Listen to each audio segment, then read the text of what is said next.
இறையேசுவில் பிரியமான சகோதரர்களே சகோதரிகளே, இறைவனின் ஆசீரும் அருளும் இன்று உங்களோடு நிறைவாய் தங்கட்டும். இன்று ஆண்டின் பொதுக்காலத்தின் 32ஆம் ஞாயிறு. இன்று நம் சிந்தனைக்கு கொடுக்கப்பட்டிருக்கிற நலம் தரும் நற்செய்தி யோவான் நற்செய்தி 2ஆம் அதிகாரம் 13 முதல் 22 வரை உள்ள இறைமுத்துக்கள். இன்று நமது தாய் திருச்சபை லாத்தரன் பேராலய அர்ச்சிப்பு விழாவை சிறப்பிக்கிறது. இன்றைய நாள் நம் ஒவ்வொருவரையும் நாமும் எப்படி ஒரு பேராலயம் இறைவன் வாழும் இல்லமாக திகழ்கிறதோ அதை போன்று நம் ஒவ்வொருவருடைய வாழ்க்கையும் இறைவன் வாழும் இல்லங்களாக உருமாற்றப்பட நமக்கு அழைப்பு கொடுக்கிறது. அன்பார்ந்தவர்களே, இன்றைய நற்செய்தியானது இயேசுவின் நடவடிக்கைகளிலே ஒரு வித்தியாசமான நடத்தையை நமக்கு எடுத்து கூறுவதாக நம்ம பலரும் பார்க்கிறோம். இயேசு ஆலயத்தை சுத்திகரிப்பதற்காக கோபப்படுகிறார் என்பது மட்டுமல்ல, வெறும் கோபப்படுவது என்பதை விட வெகுண்டெழுந்து அதை சுத்திகரிக்க அங்கே இருக்கக்கூடிய விற்பனையாளர்களை எல்லாம் சாட்டையால் விரட்டி அடிக்கிறார் என்கிற சூழலை நமக்கு எடுத்து காட்டுகிறது. இயேசுவின் பணி வாழ்விலே இத்தகைய ஒரு சித்தரிப்பு எங்கும் நம்மால் பார்க்க முடியாது. எனவே நம்ம பலரும் சொல்வது இயேசுவே எப்படி கோபப்பட்டிருக்கிறார் என்கிறதை நம்ம பலரும் சுட்டி காட்டுகிறோம். அன்பார்ந்தவர்களே, கார்லோஸ் டார்விஸ் என்று சொல்லக்கூடிய ஒரு உளவியல் வல்லுநர் கோபம் ஒரு தவறுதலாக புரிந்தெடுக்கப்பட்ட உணர்வு என்கிற தலைப்பில் தன்னுடைய வெளிப்பாடை பின்வருமாறு சித்தரிக்கிறார்.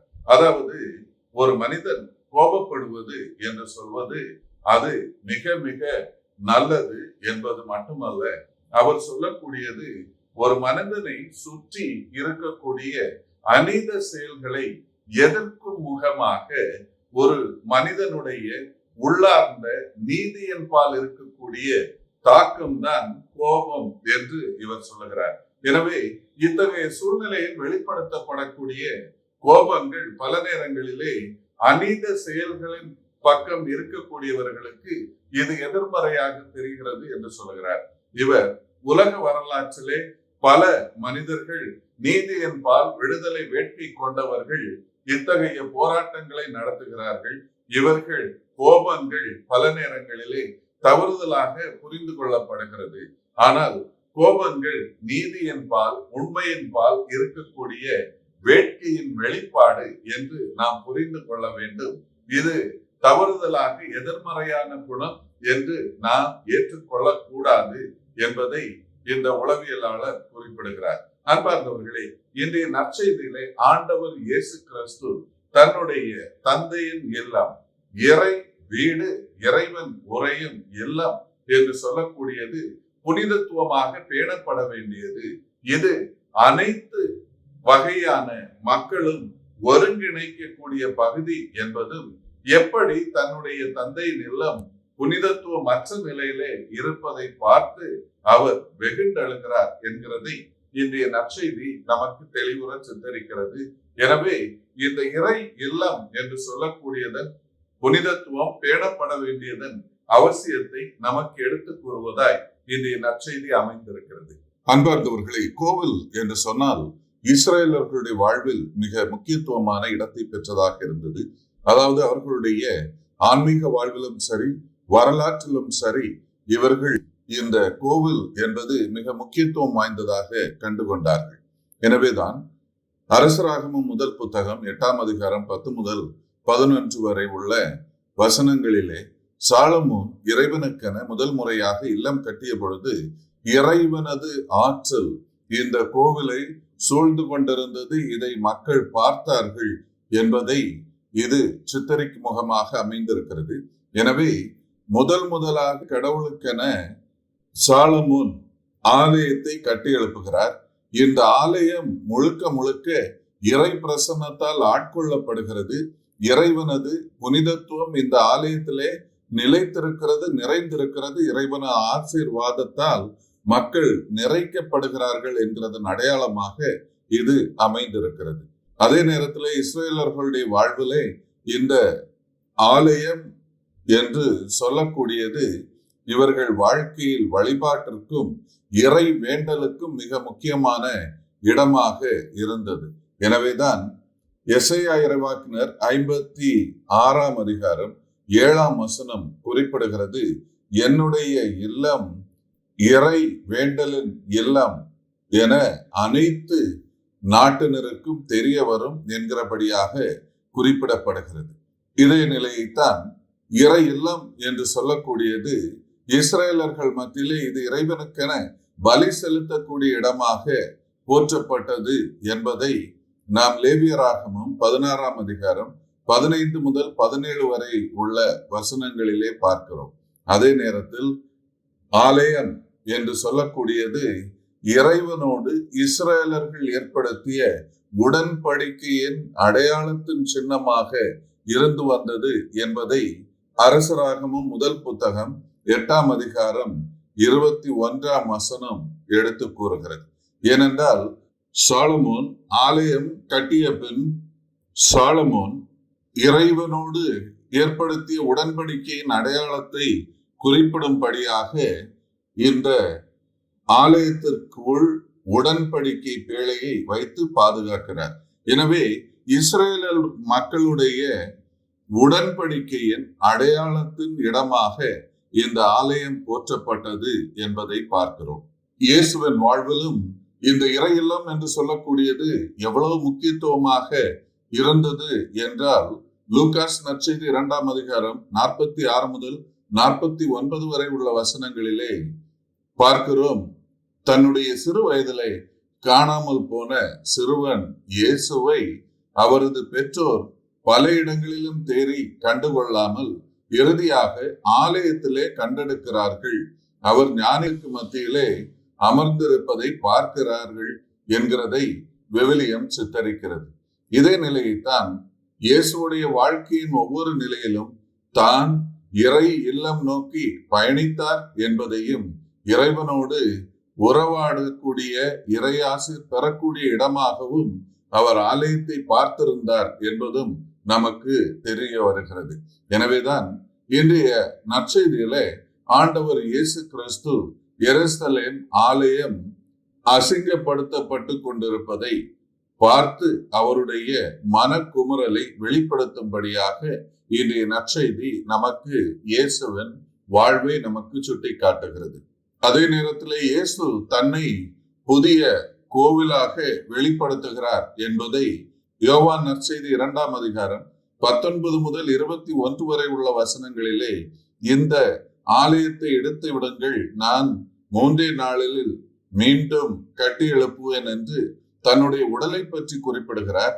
இது தன்னுடைய உடலும் இறைவன் வாழக்கூடிய இல்லமாக ஆண்டவர் இயேசு கிறிஸ்து சித்தரிக்கக்கூடியதை இந்த நிலையிலிருந்து நம்மால் பார்க்க முடிகிறது.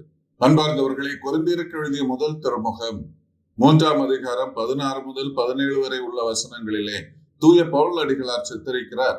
கிறிஸ்துவிலே நம்பிக்கை கொண்ட நம்பிக்கையாளர்களாக இருக்கக்கூடிய நாம் ஒவ்வொருவரும் இறைவனின் இல்லங்களாக, இறைவன் வாழும் ஆலயங்களாக சித்தரிக்கப்படுகிறோம் என்பதை இதிலே நம்மால் பார்க்க முடிகிறது. நாம் ஒவ்வொருவருடைய வாழ்வும் இறை இல்லங்களாக உருமாற்றம் பெற நாம் ஒவ்வொருவரும் கிறிஸ்துவை முழுமையாக நம்மளே ஏற்றுக்கொள்ள தயாராக இருக்க வேண்டும். கிறிஸ்துவை நம்மளே ஏற்றுக்கொள்வதன் அடையாளமாக நம் ஒவ்வொருவருடைய இதயங்களும் முழுக்க முழுக்க உருமாறியதாக மாற வேண்டும் என்கிறதன் அவசியத்தை லூகாஸ் நற்செய்தி 19 அதிகாரம் 1 முதல் 10 வரை உள்ள வசனங்கள் சக்கேயுடைய வாழ்க்கையில் இயேசுவின் சந்திப்பை பற்றி குறிப்பிடக்கூடிய நிகழ்வு நமக்கு எடுத்து சொல்லுகிறது. எவ்வாறு சக்கேயு தன்னையே முழுமையாக உருமாற்றி இயேசுவை தன்னுடைய இதயபூர்வமாக ஏற்றுக்கொண்டாரோ, அதை போன்று நம் ஒவ்வொருவருடைய வாழ்க்கையிலும் நம்முடைய பாவங்கள் அழிந்து நாம் கிறிஸ்துவை முழுமையாக ஏற்றுக்கொள்ள வேண்டும் என்கிறதன் அவசியத்தை குறிப்பிடுகிறது. இரண்டாவதாக, நாம் இறை இல்லங்களாக உருமாற வேண்டும் என்றால் நம்முடைய வாழ்வு தூய ஆவியாரால் நிறைக்கப்பட வேண்டும் என்கிறதன் அவசியத்தை இது எடுத்து சொல்லுகிறது. இதைத்தான் கொரிந்தியருக்கு எழுதிய முதல் திருமுகம் 6 அதிகாரம் 19 வசனத்திலே தூய பவுல் அடிகளார் குறிப்பிடுகிறார். நாம் ஒவ்வொருவரும் தூய ஆவியார் வசிக்கக்கூடிய ஆலயம் என்று சொல்லக்கூடிய தூய பவுலடிகளார் எபேசியருக்கு எழுதிய திருமுகம் 5ஆம் அதிகாரம் 18ஆம் வசனத்திலே, எனவே நாம் ஒவ்வொருவரும் தூய ஆவியாரால் நிறைக்கப்பட நாம் முயற்சி செய்ய வேண்டும் என்கிறதன் அவசியத்தை நமக்கு குறிப்பிடுகிறார். அது மட்டுமல்ல, நம் ஒவ்வொருவருடைய வாழ்க்கையும் இறைவனுக்கு உகந்த தூய்மைப்படுத்தப்பட்ட வாழ்வாக உருமாற வேண்டியதன் அவசியத்தை மத்தேயு நற்செய்தி 5ஆம் அதிகாரம் 8ஆம் வசனம் குறிப்பிடுகிறது. தூயதோர் இதயத்தோர் பேறு பெற்றோர், ஏனெனில் இறை அரசு அவர்களுக்குரியதே என்று சொல்லுகிறது. தூய உள்ளத்தை கொண்டவர்களாக நாம் ஒவ்வொருவரும் வாழுகிற பொழுது கண்டிப்பாக நம்மால் இறைவன் வாழும் உள்ளங்களாக நம் உள்ளங்களை உருமாற்ற முடியும் என்கிறதை இது நமக்கு சுட்டி காட்டுகிறது. அதே நேரத்திலே நாம் ஒவ்வொருவருடைய வாழ்க்கையும் இறைவனோடு இணைந்து தொடர் பயணம் செய்ய வேண்டியதன் அவசியம் நமக்கு முக்கியம் என்பதை தெசலோனிக்கேயருக்கு எழுதிய முதல் திருமுகம் 5ஆம் அதிகாரம் 17ஆம் வசனத்திலே இடைவிடாமல் ஜெபியுங்கள் என்று தூய பவுலடிகளார் நம்மை அறிவுறுத்துவதன் மூலம் நம் ஒவ்வொருவருடைய வாழ்க்கையும் உண்மையான இறை இல்லங்களாக உருமாற நமக்கு சிறந்ததோர் வழிமுறை ஜெபத்தின் வழிமுறைதான் என்பதை எடுத்துச் சொல்லுகிறது.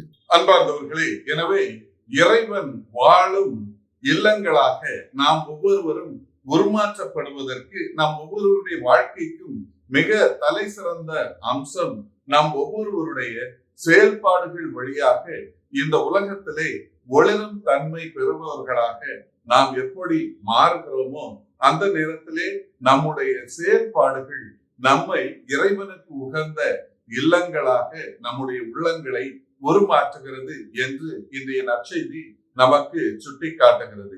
இதைத்தான் மத்தேயு நற்செய்தி 16ஆம் அதிகாரத்தில் ஆண்டவர் இயேசு கிறிஸ்து சொல்லுவார், நீங்கள் உலகின் ஒளி என்று சொல்லக்கூடிய இயேசு உங்கள் ஒளி மனிதர் முன் ஒளிர்வதாக என்று சொல்லுகிறார். நம்முடைய ஒவ்வொருவருடைய செயல்பாடுகளும் பிற மனிதர்கள் முன்பு சாட்சியம் பகர்வதாக அமைய வேண்டும். இதன் அவசியத்தை இன்றைய நற்செய்தி நமக்கு எடுத்துக் கூறுகிறது. இதைத்தான் பிலிப்பியருக்கு எழுதிய திருமுகம் 2ஆம் அதிகாரம் 15ஆம் வசனத்திலே தூய பவுலடிகளார் சொல்லுகிறார், நீங்கள் விண்ணகத்தின் விண்மீன்களை போன்று ஒளிருங்கள் என்று சொல்லுகிறார். பிற மனிதர் முன் நம்முடைய செயல்பாடுகள் சிறந்தவைகளாக ஒளிரும் பொழுது நாம் இறைவன் வாழும் இல்லங்களாக நம்மை சாட்சியம் பகர செய்கிறோம் என்கிற உணர்வோடு இறைவன் வாழும் உள்ளங்களை பெற்றுக்கொள்ள இறைவனிடம் தொடர்ந்து ஜெபிப்போம். இறைவன் நம் ஒவ்வொருவரையும் நிறைவாக ஆசீர்வதிப்பாராக. ஆமென்.